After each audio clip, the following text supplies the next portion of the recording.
Representing the 24 to 25 foot class in the center console category, the Seabourn LX24 has an overall length of 23 feet 9 inches, a beam of 8 feet 6 inches, and a max horsepower rating of 300. Designed for a smooth and dry ride outside of an inlet, she has a draft of 13 inches, a dead rise of 18 degrees, a dry weight of 2,600 pounds, and a fuel capacity of 107 gallons. Now, let's hear more from our hosts, Dave East and Rick Riles.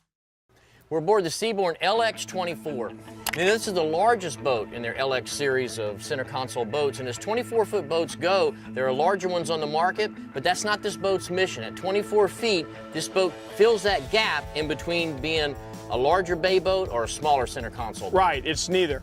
A bigger center console than this almost has to be dedicated offshore, right. Whereas a bay boat's real strengths are maybe a little bit more toward inshore. This boat bridges that gap very, very well. Her freeboard is the right height. She's got a great attitude in the water. I like this boat.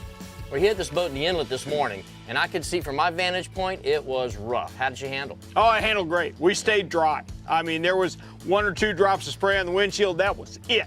The spray came flying off evenly, came flying off low. It didn't blow back on you. It was about as rough as you ever want to go through an inlet this morning, and it did well. The design of the bow, you've got a lot of flare, and that flare does a good job of doing just what you were saying. It throws the water to the side. Plus, on your way back in, and you've got a following sea that's trying to push you through that wave, that flare is going to carry you up and over that wave in front of you and not let you pierce it. I tell you what, not only does this boat handle the sea well, she is quick.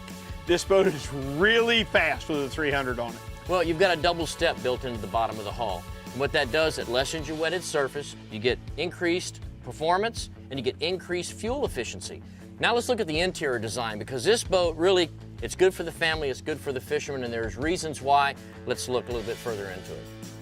Starting off here at the bow, we've got that nice big flare we talked about to keep you dry, and a sharp entry. That's where you got the good ride from. Without the pound, exactly right. We stayed dry and we didn't pound because of the combination of that. But up top side of there, Dave, we've got 2 big insulated boxes here, very comfortable seating. We see this on a lot of boats, and they took the added step of not having the cushions joined. You got a great place to stand, but beneath the cushions are double insulated fish box for my catch and a cup holder over here for yours. Well, that may be, but the backrest that you see here in the cushions, if I'm using the boat, this is where most of the people are going to go, because we're going to be cruising, we may go diving, we might do a little fishing. But let's just say I take you and you are going to do fishing. Backrests come off, cushions come out, and now you've got your fishing machine. You're ready to hardcore fish. You're exactly right. What's going to count after you've owned the boat for 6 weeks is comfort.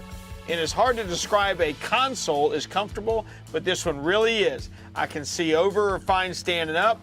The seat is comfortable once you sit down.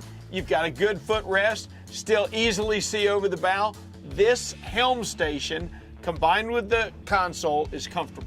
Well, the function you're talking about, they carry it all the way through to the very back of the boat. Check out the cockpit. This isn't a cockpit, this is the lounge area. This is comfortable. And you've still got the multi-function transom bulkhead that we talked about. So easy to step through here, so easy to relax right here. You know, I'm always talking about maintaining your systems, especially here in a saltwater environment. The better access you have where you can get to your pumps and all your plumbing and stuff, the better job you're going to do at taking care of your boat. This whole area opens up, you can sit down, everything is right there in front of you. You can set your toolbox next to you or your lube or whatever you need instead of reaching down through a little bitty hatch. Doesn't sound very important right now, but if you've got to work on anything down there or even just to maintain it, huge difference. Over here on the port side, built-in live well, the fisherman at heart, you're going to love this, clear lid, and look, a Toys R Us landing net just for the fish that you catch. Leave it to a boat builder. This is a bait net. This is what I use to catch the bait for the fish I catch. All right, to be serious just for a minute, back here behind the transom, you've got a built-in bracket. What that does, sets the motor off of the transom. That motor's not encroaching into the cockpit, gives you better performance, and doesn't take up any room.